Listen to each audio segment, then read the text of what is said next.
Hoy vamos a conversar sobre los sacramentos. ¿Cuántos son? ¿Cuáles son? ¿Qué significan? Don Fran Agustín Hidalgo es el que nos va a ampliar, nos va a refrescar para algunos y para otros pues nos va a hacer entender sobre los sacramentos. Bienvenido, don Fran, y gracias por acompañarnos. Gracias a ti, Gilbert, y aprovechar a saludar a todos los integrantes de esta su página, Rincón de Apologética Católica, y esperamos que este programa sea de mucha bendición para todos aquellos que nos acompañan. Don Fran, ¿qué significan los sacramentos? Ok, los sacramentos son signos sensibles y eficaces de la gracia de Dios, instituidos por Cristo mismo, pero Cristo a la vez los confía a la Iglesia, que es ahí donde se transmiten, ¿verdad?, a través de los cuales se nos otorga la vida divina, o sea, todo lo necesario para alcanzar la salvación. O sea, a través de estos signos que se nos presentan en cada sacramento, podemos ver la acción salvadora de Dios en nuestra vida. Y aquí quiero apuntar algo, porque esa es una de las dudas que surgen mucho, que estos signos o la materia del sacramento no es lo que hace el sacramento, sino que es lo que hace contemplar la acción de Dios. Entonces, por decir algo, el agua, no es que el agua es el sacramento, sino que el agua es el signo que nos hace ver la acción de Dios. Sumergirse, el agua, la muerte a la vida vieja y el nacer a la vida nueva. Bueno, ya casi vamos a hablar un poquito para que usted nos explique más sobre eso, pero ¿cuántos sacramentos existen? El número de sacramentos directamente son 7, y no es que existan por casualidad. Recordemos que 7 significa la plenitud en la Iglesia. Sin embargo, aún de todo esto son basados en la Biblia y son el bautismo, la confirmación, la Eucaristía, la penitencia o confesión, la unción de los enfermos, el orden sagrado y el matrimonio. Esos son los sacramentos. Entiendo que en esto se divide en dos partes. ¿Cuáles son los sacramentos de iniciación? Pero ahora la vamos a ampliar. Los primeros son, la Iglesia define sacramentos de iniciación, lo que es el bautismo, la confirmación y la Eucaristía. Pues aquí vamos a citar al Papa Francisco: el bautismo es el sacramento en el cual se funda nuestra fe misma, que nos injerta como miembros vivos en Cristo y en su Iglesia. Junto a la Eucaristía y la confirmación, forma así la llamada iniciación cristiana, la cual constituye como un único y gran presencia de su amor, su presencia y su amor. Esos son los de iniciación. A la vez, perdona, quería decirle, dime. Disculpa, don Fran, pero ¿cuál? No me los estás indicando cuáles son los de la iniciación, que sería importante conocerlos. Ok, repito: bautismo, confirmación y la Eucaristía. Ok, el bautismo, de cada uno de estos, vamos a tirar aquí abajito en estas líneas las citas bíblicas en que se fundamentan, para no estar repitiéndolas, porque no son una ni dos, son muchas. El bautismo es el principal, el que nos injerta en la vida de iglesia, ¿verdad? Entonces tenemos que entender. El bautismo, tenemos signos como el agua, que decía antes, es la muerte del hombre viejo, pero la vida del nuevo. Tenemos el cirio, o sea, la luz. Este cirio es el que se enciende en la noche de la vigilia pascual del sábado santo, Y va a estar presente, la luz va a estar presente en todos los sacramentos. Así que para no lo voy a ir repitiendo en cada caso, pero de una vez aquí lo indico. Eh, el cirio, la luz, que significa Jesús, la luz del mundo, ¿verdad? Después, en el bautismo tenemos los óleos o aceites, que estos representan lo que en la antigüedad se daba cuando se ungía a un sacerdote, a un rey, incluso a un profeta. Entonces, igual en el bautismo, el sacerdote nos unge, porque somos sacerdotes, profetas y reyes. Y después otros que no está de más, pero que hay que entenderlo, es el ajuar blanco, la vestidura blanca, que aquí representa la pureza del sacramento. En esto tenemos que entender de que aún así nosotros podemos caer en pecado nuevamente, por eso es la pureza del sacramento y no la pureza de la persona, porque la carne es débil. En la confirmación, el signo más hermoso quizás es la imposición que hace el obispo de las manos al que se está confirmando, para recibirle ya como un miembro ya confirmado de la iglesia. El obispo le pone las manos, se le da una palmadita así, depende del obispo. Yo recuerdo que Arquero, el obispo de nosotros, apenas era que no nos dejaba rojo el cachete cuando nos confirmaba. Y bueno, la Eucaristía, el principal signo, las especies del pan y del vino, por un lado, es quizás el signo más maravilloso, que ya no son ni pan ni vino, y pasan a ser el cuerpo, la sangre, el alma y la divinidad de nuestro Señor Jesucristo. Eso es con los de iniciación. Ok. Nos estás explicando de la iniciación. Ahora, hay de sanación. ¿Cuáles serían los de sanación? Porque son 7 y ya llevamos 3. Los de sanación, y aquí tenemos que entender algo. Jesucristo nunca sanó a nadie sin antes perdonarle los pecados. Y eso quizás es lo más maravilloso. Entonces, el primer mandamiento de sanación o de sanidad es la confesión, y el segundo, la unción de los enfermos. La confesión, normalmente, puesto que en la vida nueva de la gracia, como decía antes, recibida en el bautismo, no suprimió la debilidad de la naturaleza humana, ni siquiera la inclinación al pecado, o sea, la concupiscencia que se llama. Cristo nos dejó este sacramento para que los bautizados podamos convertirnos nuevamente a los que nos hemos alejado por el pecado. Y la unción de los enfermos, claramente lo vemos en Marcos 6:13 y en la carta a Santiago. Es que estaba buscando porque no todo está en la mente. Cuando hablamos de la confesión, tenemos un signo hermosísimo. Enorme signo cuando el sacerdote dice, mientras hace la señal de la cruz, a todos los que nos hemos confesado recientemente o recordamos, dice: así Dios Padre misericordioso, que reconcilió consigo al mundo por la muerte y la resurrección de su Hijo, y derramó el Espíritu Santo para la remisión de los pecados, te conceda por el ministerio de la Iglesia el perdón y la paz. Y yo te absuelvo de tus pecados, y aquí lo más importante, en el nombre del Padre, del Hijo y del Espíritu Santo. Para muchos que dicen que el sacerdote no perdona, no, el sacerdote no perdona, el sacerdote es el instrumento, y por eso él dice que te absuelvo en el nombre de Dios, Padre, Hijo y Espíritu Santo. Por último, para concluir con la unción de los enfermos, el signo que es el óleo de los enfermos, con el que se unge, y repito, está en la carta de Santiago, y ahí podemos ver cómo está alguien enfermo, llámelo al presbítero y él lo ungirá y le perdonarán los pecados.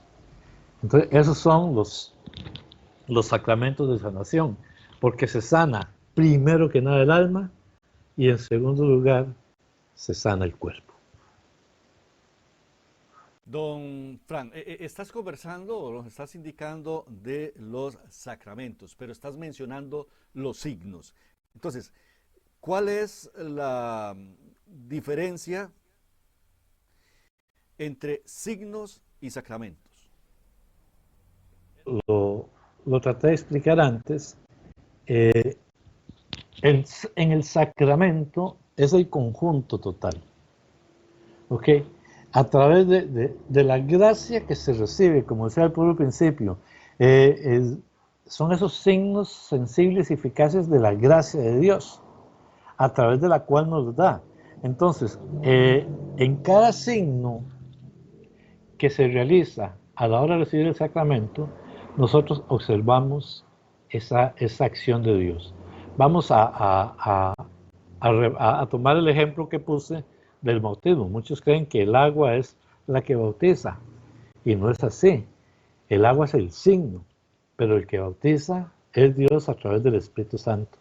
Y esto está muy claro en Mateo 3:11, cuando le preguntan a Juan y dice, no, yo los bautizo con agua, pero Él os bautizará en Espíritu Santo y fuego.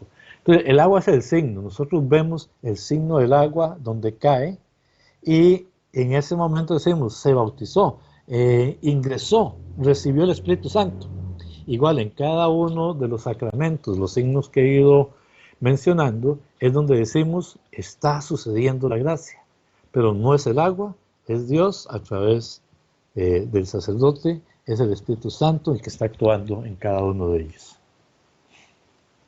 Ok, nos faltaría el sacramento del servicio. ¿Cuáles serían los sacramentos de servicio? Sí, qué curioso, porque mucha gente a veces no lo ve como un servicio. Vamos a decirlo para explicarme. El primero, el orden sacerdotal. Igual tenemos aquí las citas pasando para que lo vean. Y hay un signo muy, muy bonito. Recordemos que está aquí los signos del óleo, porque se está ungiendo sacerdote, y está los signos del cirio, de Jesucristo, la luz del mundo. Pero está otro signo adicional, que es el sacerdote, donde se coloca en posición, acostado completamente en el suelo, cabeza al suelo, en señal de sumisión y obediencia al obispo. Este es un signo hermosísimo, porque el sacerdote se está quitando de sí mismo para decir, me entrego a la obra que el Señor me ha llamado. Vamos a hacer ahora en adelante al servicio de la comunidad parroquial, al servicio de mi obispo. Y entonces esos signos son los que se ven en el sacerdote, y el sacerdote es un servidor más. Quizás algunos no son tan buen ejemplo de estos signos, pero lo son. Y ya le comento otra cosa, voy a hablarles sobre el matrimonio, porque el matrimonio también es un sacramento de servicio. Aquí los signos son muy claros, los anillos que representan mutuamente el amor que se jura es eterno, sin principio ni fin, las arras que representan el signo de los bienes que se van a compartir, ya lo tuyo es mío y lo mío es tuyo, ya no es nada, pero sobre todo esa promesa matrimonial donde se reciben y se aceptan el uno al otro tal cual son. Te acepto y te recibo en la riqueza o en la pobreza, en la salud o en la enfermedad, todos los días de mi vida. Y entonces, ¿por qué el matrimonio es de servicio? Porque el matrimonio no es solamente porque yo quiero casar y estar con mi pareja que es muy bonita, etc. No, el matrimonio es una entidad eclesial al servicio de la iglesia. El matrimonio viene a traer nuevos hijos a la iglesia y nuevas almas para Dios. Entonces el matrimonio, cuando lo entendemos como ese sacramento de servicio que existe, entonces cambian las cosas, porque ya no es un asunto, perdónenme si lo digo así, de sexo o de una compañía, no, es un asunto de servicio. Yo me entrego a mi esposa se entrega a mí, y los dos damos signo del amor de Dios en nuestra vida. Y ojo, que aquí el sacramento, tanto del orden sacerdotal como del matrimonio, inicia con el signo, pero permanece hasta que la muerte llegue. Y eso es una diferencia con relación a todos, que el sacramento sea en el momento, en el orden sacerdotal y en el matrimonio, el sacramento es para toda la vida hasta que la muerte llegue. Don Fran, con tanta desviación de doctrinas y división del cristianismo, bueno, ¿qué es lo más importante que cada una de ellas tome con lo que son los sacramentos? Muy buena pregunta, don Gilbert, porque en realidad algunas congregaciones no tienen sacramento, algunas congregaciones tienen uno. Por ejemplo, las luteranas, aparte del bautismo, incluyen la Eucaristía, pero no creen en la transustanciación, o sea, que el pan y el vino ya no son cuerpo y sangre, sino ellos creen en la consustanciación, y es que junto con el pan y el vino está el cuerpo y la sangre. Entonces son doctrinas diferentes. En otras el bautismo es de niños, en otras hasta que no sea mayor de edad. Entonces existen diferencias doctrinales muy fuertes. Por ejemplo, el matrimonio. El matrimonio en muchas son simplemente un signo más. Se le da la bendición a la pareja, pero no es un sacramento, tal y como traté de explicarlo ahorita, ¿verdad? Y ya nos vamos a cosas más fuertes, más tristes, como las anglicanas, bueno, y algunas luteranas también, que están realizando hasta ordenaciones sacerdotales de mujeres y están realizando matrimonios con parejas del mismo sexo, contrario a la doctrina. Por eso es que es la finalidad de este programa, tratar de observar y ver qué fue lo que estableció Jesús, y por eso es que el reconocimiento del sacramento como tal y de las bases bíblicas de cada sacramento es fundamental para poderlos llevar. En el protestantismo, tristemente, no hay una unidad mediadora o una reguladora con respecto, todo es fruto de la libre interpretación. Hoy un pastor se monta en una iglesia y dice, esto es lo que dice la Biblia, taca, taca, taca, ni entre ellos hay una sola interpretación. Entonces, la idea hoy con este programa ha sido esa, tratar de identificar qué es lo que está establecido, contrario a lo que mucha otra gente, tristemente, trata en las iglesias no católicas. Pero ya para concluir,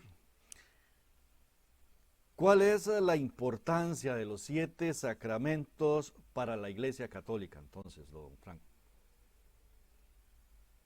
Vamos a ver. Bueno, por un lado, vemos lo que le estaba diciendo la unidad de criterio, la unidad de doctrina. Por ahí ya hay una gran importancia. En el catolicismo se mantiene una sola doctrina en todo el mundo, pero esto hace, por un lado, que la división no se esté dando. O sea, todo el católico va a trabajar sobre lo mismo. Recordemos que Jesús siempre quiso, en Juan 17, 20 en adelante, siempre quiso la unidad, que todos sean uno como tú y yo. Pero dos cosas más para finalizar en esta parte, ¿verdad? Es que, por un lado, tenemos la plenitud de la gracia. En cada acción de nuestra vida tenemos la plenitud de la gracia de Dios. Trato de explicarme a ver si puedo. El ser humano nace, crece, se casa, se reproduce y muere. Básicamente es lo mismo que sucede con la fe. Nacemos con el bautismo, crecemos con la confirmación, nos alimentamos con la Eucaristía, tomamos fuerzas para crecer en la gracia a través de los sacramentos, la reconciliación, la unción de los enfermos, y al final nos casamos o nos dedicamos a través del sacerdocio a vivir la vida en plenitud. Eso quizás es de lo más bello de la comparación con los sacramentos. Y ante tanta desviación de la doctrina y la división del cristianismo, pues Se hace imposible que se pueda ver a Cristo en otras iglesias, mucho menos ser perfectos en la unidad. Entonces, ¿cómo conocerle a Dios si no cumplimos con su palabra? Si Él nos establece esta plenitud de la que les hablo, pero no la queremos seguir, estaríamos como renqueando en la palabra de Dios. Pero creo que nos ha quedado claro lo que son los sacramentos y también los signos. Agradecerte, Fran, por esas aclaraciones y ayudarnos a entender un poco más sobre la doctrina de la Iglesia Católica. Pues no, con todo gusto, esperamos vernos nuevamente en un próximo programa. Muchas gracias, Hilbert, muchas gracias a todos desde su página Rincón de Apologética Católica.